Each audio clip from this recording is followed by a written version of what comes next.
Қайырлы кеш, балалар, қалдарыңыз қалай? Әдеттегідей апталық тестіміздің талдауын бастаймыз. Бұл аптадағы тестіміз кішкене күрделі болды деп санаймын. Сендерге кішкене нәтижелерге қарасам өзгерістер бар, я. Балалар, бірақ біздің тестіміздің күрделілігі қиындамаса жеңілдемейді. Сол үшін жайлап уже қиын деңгейдегі тесттерге де дағдыланып бару керекпіз. Сендер үшін тағы да бұл аптадағы тестте жаңалық болды. Сандық сипаттама, количественный характеристика тестінің қосылғаны. Бұдан былай әр апта сайын математиканы и сандық сипаттаманы тапсыратын боларсыздар. Енді балалар, есептерімізді бастаймыз. Бірінші есеп ықшамдаңыз. Ықшамдау керекпіз. Ықшамдау үшін әрине біз не істейміз? Жақшаны ашамыз. Екіні бірінші мүшеге, келесіге және үшіншісіне көбейтеміз. Минус үшті барлық жақшаның ішіндегі барлық мүшелерге көбейтіп шығамыз. Ал көбейтуді бастаймыз. 2 көбейту 5х болады 10х.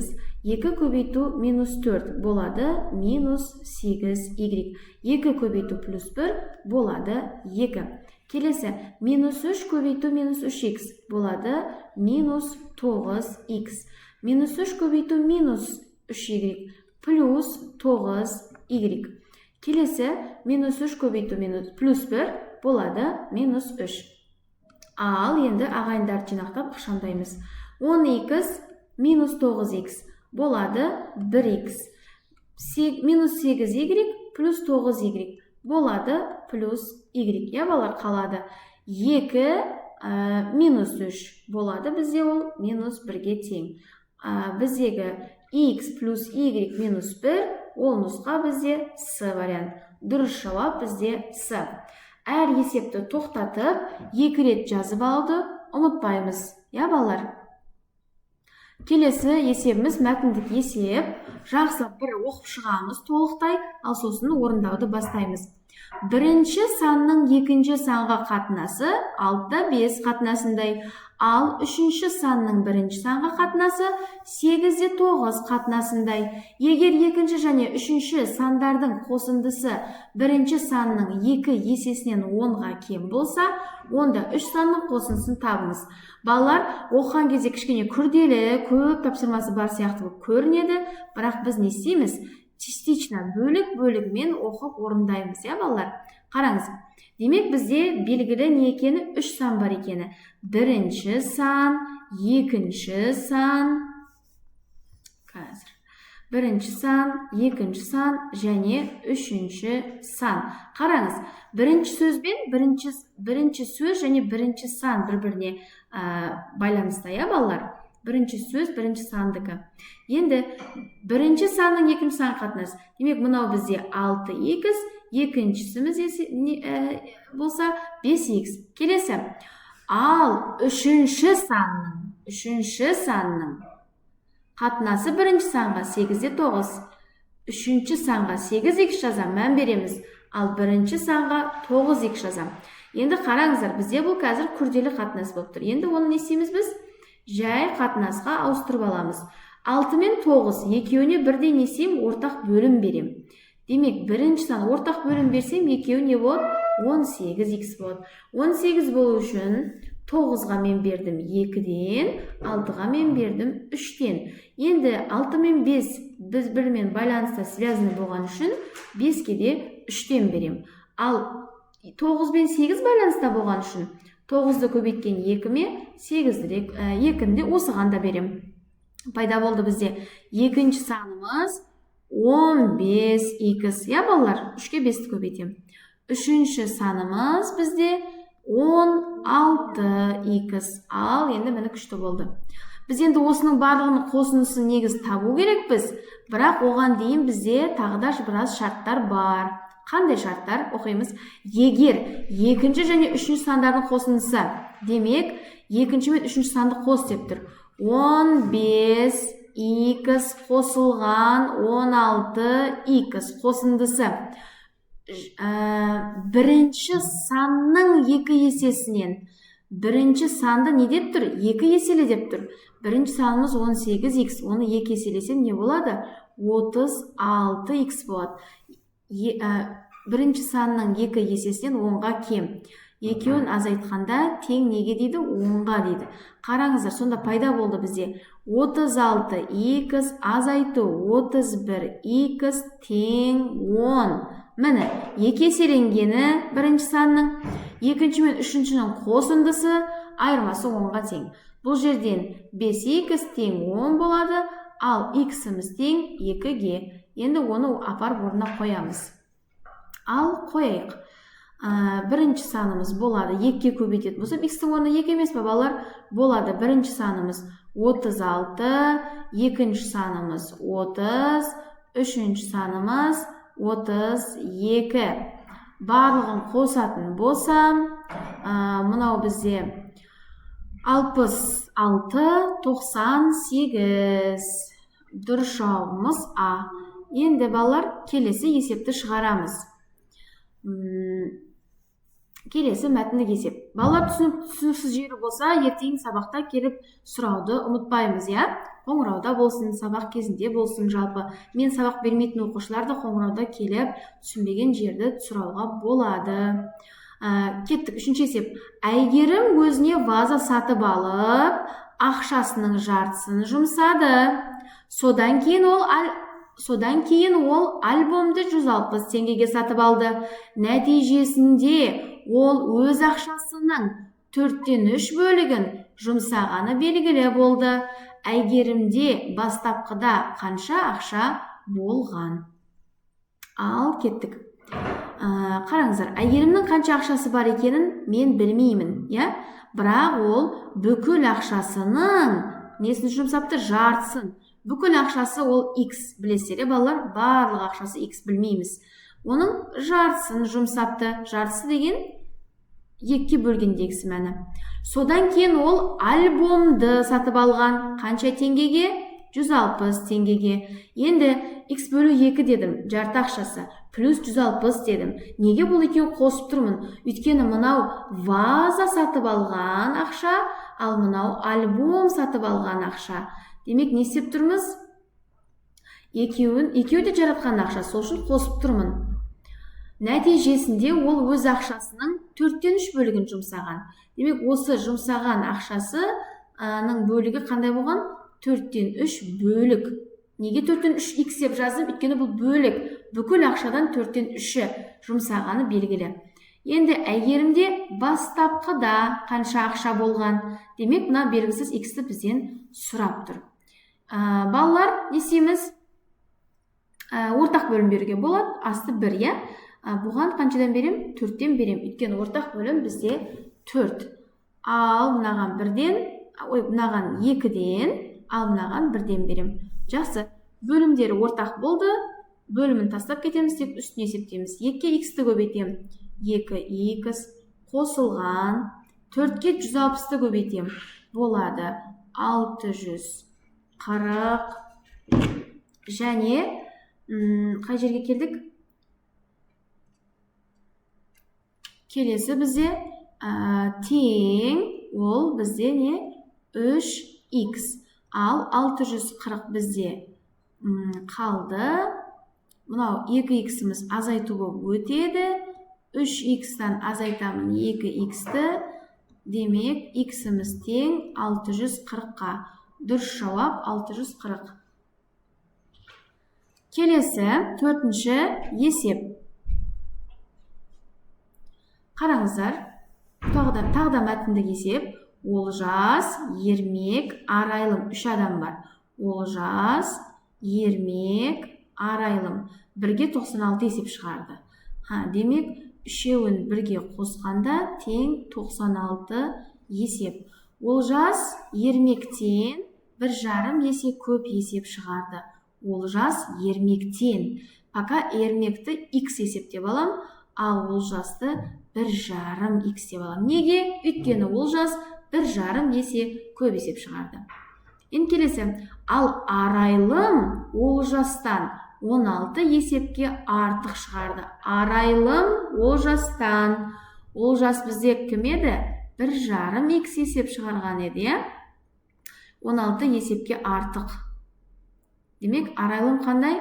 1,5 x плюс 16 неге? Өйткені 16 есепке артық шығарған. Ермек неше есеп шығарды? Ермектің қанша есеп шығарғанын сұрап тұр. Ал енді балалар қараңыздар. Ол жасқа мен не жазам? 1,5 x жазам. Плюс ермекке не жазам? X деп жазам. Ең кішкентайды біз x деп белгілейміз. Естеріңізде болсын, я? Ал арайлымға не жазам? 1,5 x қосу 16 деп жазам. Оның барлығы тең қаншаға? 96-ға. 1,5 x қосу 1,5 x 3x, оған қосу 1x болады 4x. Ал 16-мыз өтеді 96-ның алдына, азайтатын болса, ол бізде 80. X тең 20. X дегеніміз кім еді? Ол ермек еді. Ермек 20 есеп шығарыпты. Дұрыс жауап Б.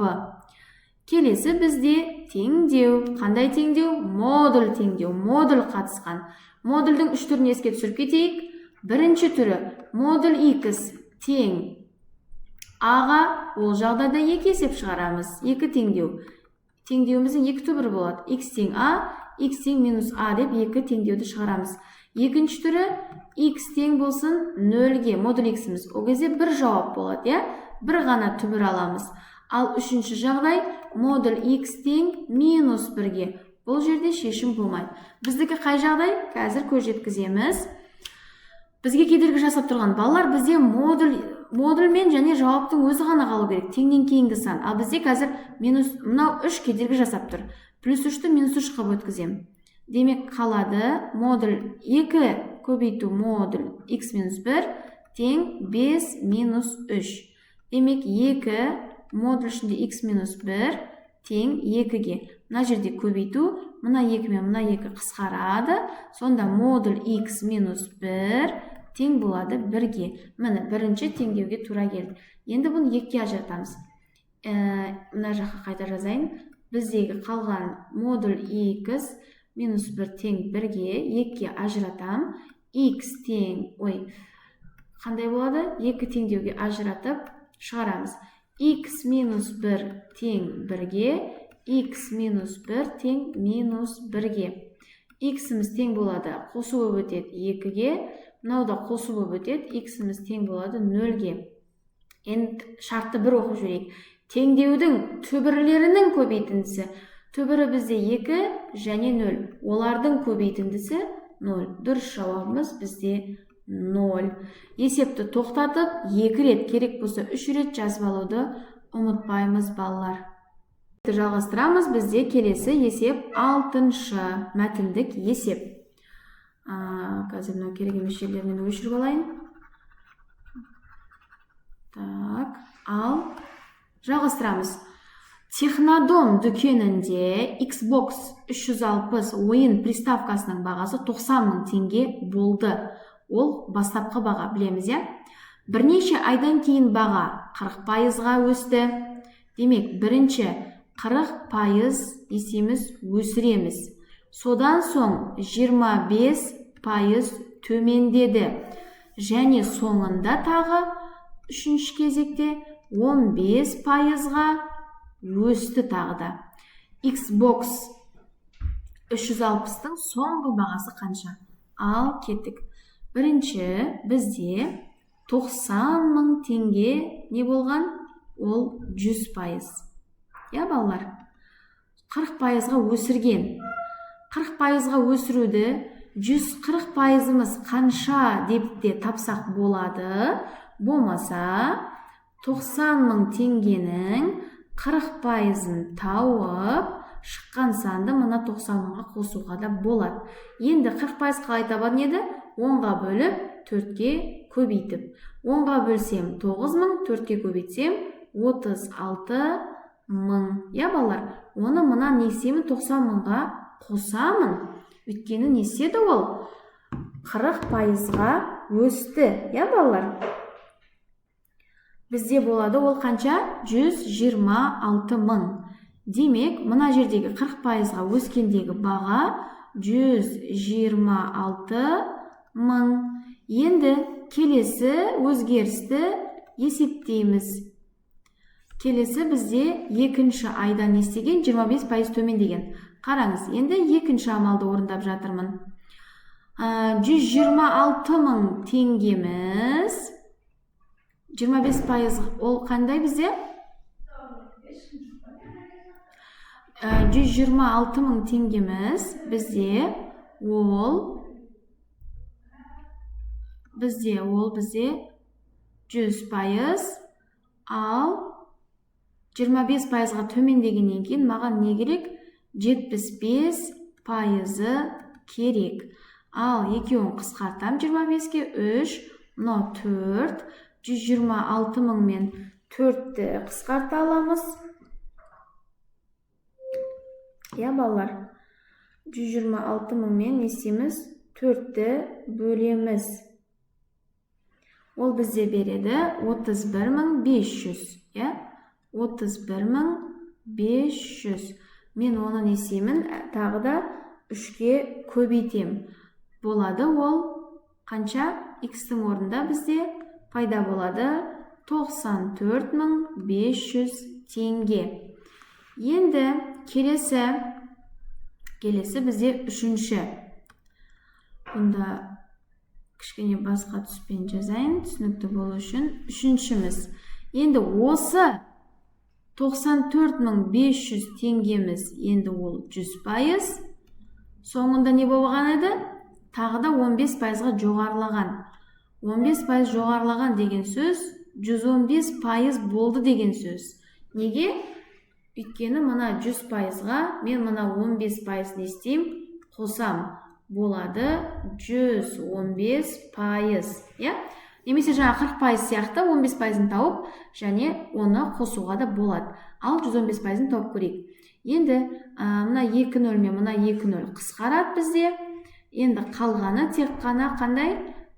945 қалды бізде. Оған қарама-қарсы көбейтеміз. 115-ті.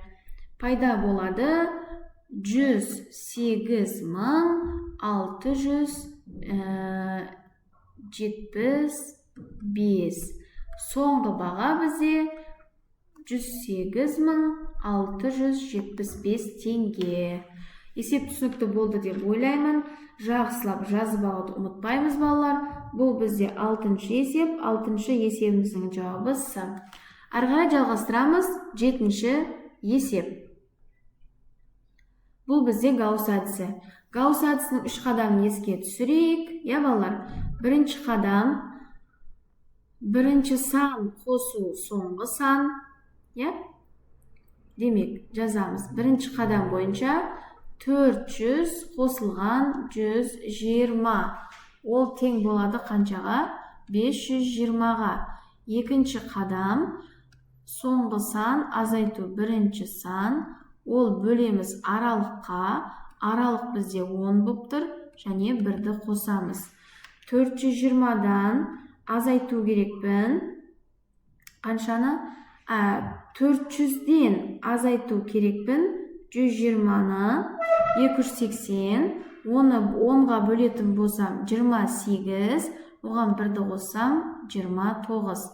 Енді үшінші қадамымыз, біріншінің жауабы 520, көбейту екіншінің жауабы 29, және формула бойынша бөлу 2.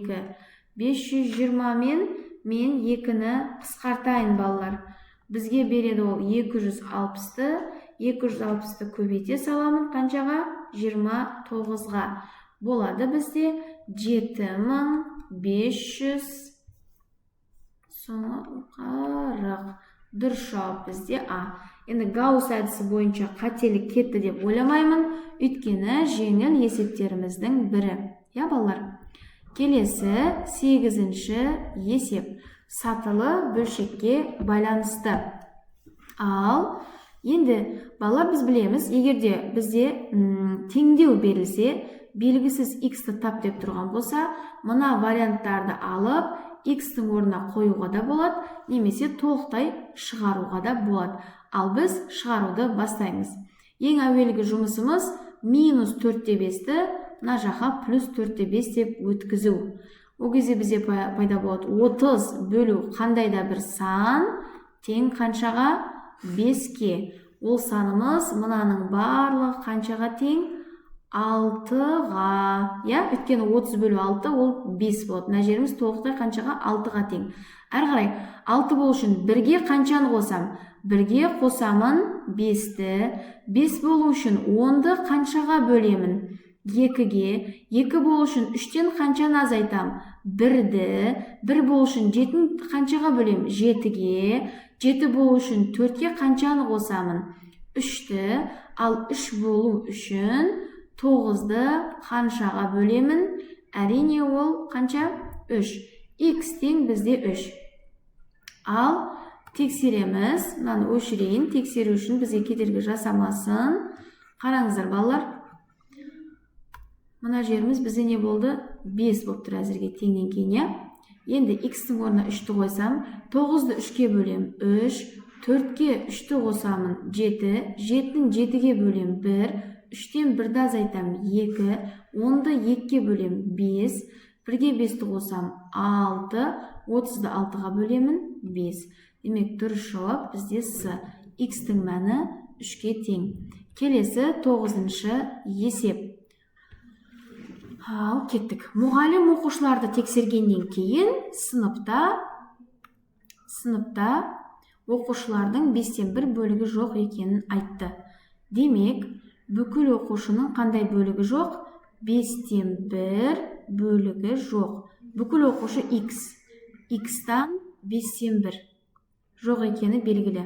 5 минуттан кейін бір оқушы кешіп келді. Енді мына жоқ оқушылар саны. Ол кешіп келген бала. Демек, ол бала кешіксе, ол келгендер санына жатады. Сондықтан оны 1-ді бұдан азайтам мен. Сонда мұғалім сыныпта балалардың 6-дан 1 бөлігі жоқ екені белгілі болды. Сыныпта барлығы қанша бала бар? Енді мына жердегі мәселе балалар, әуелде 5-тен 1 бөлігі жоқ болған бүкіл сыныптың. Сосын 5 минуттан кейін бір бала келген. Ол енді жоқ балдардың есебінде емес қой, келген балдардың есебінде. Сол үшін келмеген балалардың бөлігінен ол 1-ді алып тастаймын. Енді не істеймін? Әрине ортақ бөлім берем. Ортақ бөлім 30. 1-ге мен 30-дан берем, өйткені мынаның астында 1 бар, 5-тен берем, мынаған 6-тан берем. Ал бөлімдерін тастап кетеміз. Алымы 6x азайту 30 тең 5x. Минус 30-ды мынақа өткізем, плюс 30 болады. 5x мынақа азайту болып өтеді.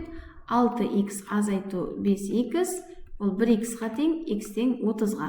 Сыныпта барлығы 30 бала бар. Бүкіл оқушы саны 30. Келесі 10-шы есебіміз процентке байланысты есеп екен. Ал шығарып көрейік. Дүкенге көкөністер әкелінді. Қанша әкелінген мен білмеймін. X. Алдымен 35% сатылды. Содан кейін тағы 240 килограмм көкөніс сатылды. Сонда дүкенде 540 килограмм көкөніс қалды. Дүкенге барлығы, мән береміз. Барлығы қанша сұрап тұр. Балар қараңыздар, 35%-ды мен бөлікпен жазайын. Ол болады бізде 0,35. Сонда, енді апай 0,35 қайдан алдыңыз деген сұрақ болуы мүмкін. 35%-ды бөлшекте жазу үшін 100%-ға бөлмейтін бедік. Пайыз бен пайыз қысқарып, 35-ті 100-ге бөлсем, 0,135. Енді қараңыздар, бүкіл көкөністен 0,35 бөлігі бөліп болғандықтан x-пен жазам. Сатылды. Одан кейін тағы да сатылды, азайту. Барлығынан азайтылып жатыр, барлығынан. Сатылды тағы 240. Ал осы 2 сатудан кейін қалды қанша? Барлық көкөністен сатылып болғаннан кейін 540 қалды. Несі 540 қалғаны? Енді x-тан 0,35x-ті азайтсам, ол болады 0,65x. Минус 240-ымыз болып өтеді, плюс 240 болады, бұл 780. Мына жерде көбейту бар, бөлеміз, 780-ді 780 бөлу 0,65 болады, тең болады бізде ол 1200 килограммға. Демек, ең бастапқыда дүкенге 1200 килограмм көкөніс алып келген. Балалар, мәтінді жақсылап оқимыз. Керек болса 3 рет, керек болса 5 рет оқып болғаннан кейін әр нүктеге дейін частично бөлігімен үтірге дейін оқып, бар нәрсені жазып, осылайша керек кезде теңдеу, керек кезде пропорция құрастырып жасаймыз. Балалар, есепті тоқтатып, 2 рет жазып алуды ұмытпаймыз. Ал келесі есебіміз бізде 11-ші есеп. Балалар, 11-ші есеп бізде теңсіздікті шығару керекпіз. Міндетті түрде не істейміз? Жақшамызды ашып аламыз. -3-ті көбейтем x-ке, -3x, -2-ні көбейтем -2-ге, +6, +3, және теңсіздігіміздің оң жағы өз қалпында жазылады. -3x, 2 өтеді, -2x болып, бұл жерде -12, екеуі бізге 9-ды береді, -9 болып түседі. Бұл жерде бізде -5, x кіші, -21-ден болады. Енді бұл жерде бізде x-тің алдында минус таңба тұрғаны үшін таңбамыз бізде ауысады. Мына минус пен мына минус плюс болады. Пайда болды бізде 5x үлкен 21-ден арасында көбейту бар. Бөлген жағдайда бізде пайда болады 4,2. X үлкен 4,2-ден. Ал келесі есеп 12-ші. Балалар, бұл жерде несеміз? Өрнекті ықшамдаймыз. Ықшамдау міндетті түрде несеміз? Ықшамдау үшін жақшаны ашамыз. Жақшаны ашпас бұрын мен мына тұрған аралас санды бұрыс бөлшекке айналдырғым келіп тұр.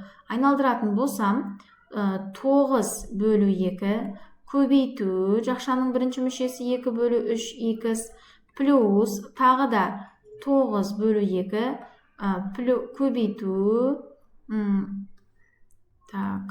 көбейту көбейту 2y, ал астында 1. Ал жақшаның сыртындағы 1,2x және минус y өз қалпында жазылады. Енді қысқаратындарды қысқартам. 9 мен 3-ті 3, 2 мен 2 қысқарат. 2 мен мына 2-ні қысқартам, өйткені арасында көбейтуі бар. Енді әрі қарай бізде мына жерде қалды 3x, ал бер жақта плюс 9y қосылған 1,2x минус y тең 3x пен 1,2x-ті қосатын болсам 4,2x. Мәні x бар, мынанда x бар. Осыны не істеп жатырмын? Қосып жатырмын. 9y минус y. Азайтсам плюс 8y.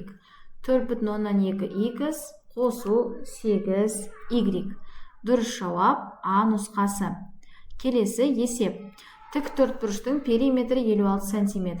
Тік төртбұрыш дегеннен кейін міндетті түрде не істейміз? Суретін саламыз. Периметр белгілі екен. 56 сантиметр. 6. Енді балалар, келесі ары қарай жалғастырып оқимыз. Әдемілеп жазбай қалтымызды. Егер ұзындығы енінен 6 есе үлкен болса, онда тіктөртбұрыштың ауданын табыңыз.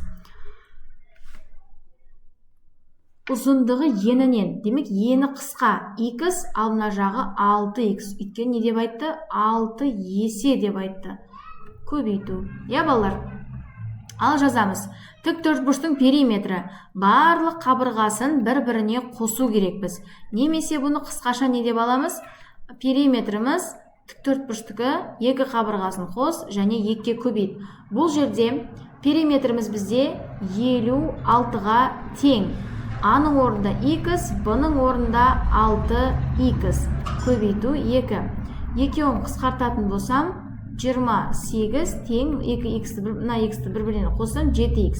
Көбейту бөлі болып өтеді. X тең қанша? X тең 4. X дегеніміз ол кіші қабырғасы, ені. Ал үлкен қабырғасы орнына қоям. мынау 4, ал мынау 24. Енді А қабырға белгілі болды 4, Б қабырға белгілі болды 24. Енді маған не керек? Аудан. Тік төртбұрыштың ауданын есептеу үшін екі қабырғаны бір-біріне көбейтем. 24-ті көбейту керекпін 4-ке. Ол болады бізде 96 сантиметр квадрат. Дұрыс жауап С нұсқасы. Есепті тоқтатып, 2 рет жазуды ұмытпаймыз. Ал келесі есеп теңдеуді шешу. Балалар, есептің түріне қарап, ешқашан шошымаймыз, қорықпаймыз. Кішкене ықшамдаған жағдайда есептің түрі не істейді? Түрі өзгереді, я балалар? Сол үшін қорқудың қажеті жоқ. Енді қараңыздар. Бірінші болып мен мынаны кішкене өзгерткім келіп тұр. Ал бастаймыз. Бұрыс бөлшекке айналдырам. 59 бөлінген 8. Ал ол бөлу, мына 5-9 мен не істеймін? 5,9-ды 59 бөлу 10 деп алам. Келсеміз ба? Иә, ондық бөлшек түріндегіні жай бөлшек түрінде жаздық. Ал мына жақта минус 80 бөлу 4х. Мына 4 пен мына 80 қысқаралады. Қалады минус 20 астында х. Ал бер жақта бірінші қабат пен үшінші қабатты қысқарталам. Екеуі кетеді. 1, 1. 8 бен 10-ды қысқарталам. 2, 5 және 4. Енді көпшілік оқушы бұлай ойлауы мүмкін. Мына жоғары жақта менде қалды 4 деп ойлауы мүмкін. Жоқ, бұл жерде 1 және 4. 1 бөлу 4. Минус 1 бөлу 4 қалды. Ал мына жақта 1 бөлу 5 қалды, балалар. Енді минус 1 бөлу 4 дегеніміз ол минус 0,125 деген сөз. Ал 1 бөлу 5 дегеніміз 0,2. Мына жақта жоғарыда минус 20, ал астында х. Минус пен минусымыз плюс болып кетеді. Қарама қарсы мына екеуін көбейтетін болсам 4 болады. 0,25-ке х-ті көбейтсем 0,25х. Егерде 4-ті 0,25-ке бөлетін болсам, мен аламын нені? 16-ны. Енді бізге айтты, х-тің мәнін тауып, оны 2 еселе. Тапқан х-іңді 2-ке көбейт деп айтты бізге. Демек мен 16-ны несемін? 2-ге көбейтемін. О кезде жауабымыз 32. 14-ші есептің жауабы А, 32. Келесі, тік төртбұрыштың ұзындығы 15 дециметр. Ал тік төртбұрышты саламыз. Ұзындығы 15 дециметр. Ал ауданы дейді 90. Тік төртбұрыштың ауданы А көбейту Б. Демек, S-тің орнында 90 бар, B-ның орнында 15, А-ның орнында 15 бар, ал B-ның орнында қанша? Бұл жерде бөлеміз, B тең қаншаға? 6-ға. Ені ұзындықтың неше пайызы? Ені деген ол кішкентай қабырғасы 6 дециметр. Ұзындық ол 15 дециметр. Біз айтқанбыз, екінші тұрған сөзді 100% деп аламыз. Ұзындықтың деп тұр. Демек, 15 дециметріміз 100%, ал 6 дециметріміз неше пайыз? Қысқаратынды қысқартамыз. 6 мен 15-ті 3-ке, 5 және 2, 5 пен 100-ді қысқарталам, 20, қарама қарсы көбейтсем, х тең 40%. Демек, есептің жауабы бізде 40%. Ені ұзындығынан 40%-ын құрайды. Келесі 16-шы есеп. Үлгеріп, тоқтатып жазып алып жатырмыз деп ойлайын балалар. Акт залының едені 10 метр квадратын бояп шықты. Ал акт залының еденін сызайық. Міне. 10 метр квадратын бояғаннан кейін әлі 95% боялмаған бөлігі қалды. Акт залының едені ауданы дейді. Жалпы акт залының ауданын сұрап тұр. Енді балалар барлық өзі 100% болса, 95% боялмады, боялмаған. Азайтатын болсам, қанша? 5% ол не? Боялған. Демек 5% деген какой-то кішкентай бір бөлік, мына жер не істеген боялған. Ал ол не? 10 метр квадрат ол жеріміз. Демек, біздің 5%-ымыз ол 10 метр квадрат, өйткені боялған бөлік. Ал маған толық керек қой, 100%-ымыз қанша? X. 5 пен 100-ді қысқарта аламын, 20, қарама қарсы көбейтем, X-тен 20-ға 10-ды көбейтсем, 200. 200 метр квадрат жер. Толық акт залының еденінің ауданы. Келесі 17-ші есеп. Туристер 3 күнде 48 километр жол жүрді. Міне туристердің жолы, міне 3 күнге бөлдім, міне оның толық несі 48 километр. Енді балар қараңыздар. Бірінші күні бүкіл жолдың 4-тен 1 бөлігін, хорошо? 4-тен 1 бөлігін жүрді. Ал екінші күні қалған жолдың 9-дан 5 бөлігін жүрді. Қараңыздар, сөзіне қараймыз. Екінші күні қалған жолдың. Ал өзі мына 4-тен 1 болса, толық әрине ол не болады? 4-те 4 болады. Осы 4-те 4-тің алғашқы күн 4-тен 1-ін жүрген. Қалады ол кезде не? 4-тен 3 қалады. Осы қалған, мынау қалғаны бұл балалар. Қалғаны, мынау алғашқы күні, бірінші күн. Енді қалған 4-тен 3-тің дейді екінші күні. Осының 9-дан 5 бөлігін. Қысқартатын болсам, 3, 12-ден 5. Демек, екінші күні 12-ден 5. Енді үшінші күнді анықтау үшін мынаған ортақ бөлім берем. 12 болу үшін мынаған 3-тен берем. Онда бізде пайда болды қазір бірінші күні 12-ден, бірінші күні 12-ден 3, екінші күні 12-ден 5. Ал онда, балар қараңыздар, енді жалпы енді 12 болды ғой, 12-ден 12 болды енді бізде. Алғашқы күні 12-ден 3 болса, екінші күні 12-ден 5 болса, онда бізде қанша қалады? Әрине не? 12-ден 4. 12-ден 4. Енді үшінші күнді сұрады ғой бізден. Үшінші күн туристер бүкіл жолдың қандай бөлігін жүрді? Бөлікпен үшінші күнді сұрап тұр. Бөлікпен 12-ден 4. Варианттары қарасам 12-ден 4 жоқ. Демек, екеуін қысқартам. 4-ке қысқартатын болсам, жоғарыда 1, астында 3. Демек, 3-тен 1. Дұрыс жауап бұл нұсқасы. Мұқият әрбір сөзді оқып шығарамыз. Балалар. Әрі қарай жалғастырамыз. 18-ші есеп. Ал, балалар, көпшілігіміз танымағанымыз мына жерде көбейту бар ма деп. Бұл жерде балалар көбейту бар. Аның орнына -2-ні қой деп қойыпты. Ал жазамыз. Бірінші жақша аның орнына -2, -5. Көбейту, аның орнына -2, -1. Минус, аның орнына -2, +2. Ал көбейту, аның орнына -2, -3. Тең.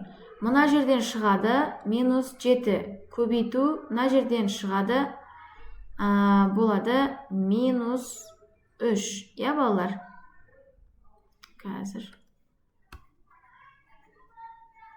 Ал қайтадан бірінші жақшамыз болады -2, -5, -7. Екінші жақшамыз болады -3. Арасы көбейту. Мұна жақта +2 мен -2 екеуі 0 болып кетеді. 0-ді кез келген санға көбейтсек, ол не болады? Барлығы 0. Мұна жақтың барлығы бізде не болды? 0 болды. Демек, осы екеуін ғана көбейтем. -7, -3-ке болады +21. Дұрыс жауап бізде Б. Келесі есеп бізде 19-шы есеп. Бұл жерде теңдеу. Балар, қазір мен теңдеуді орындаудың амалдар реттілігін жақсылап көрсетемін. Соған қарай орындаймыз. Балалардың қиналған есептердің бірі осы.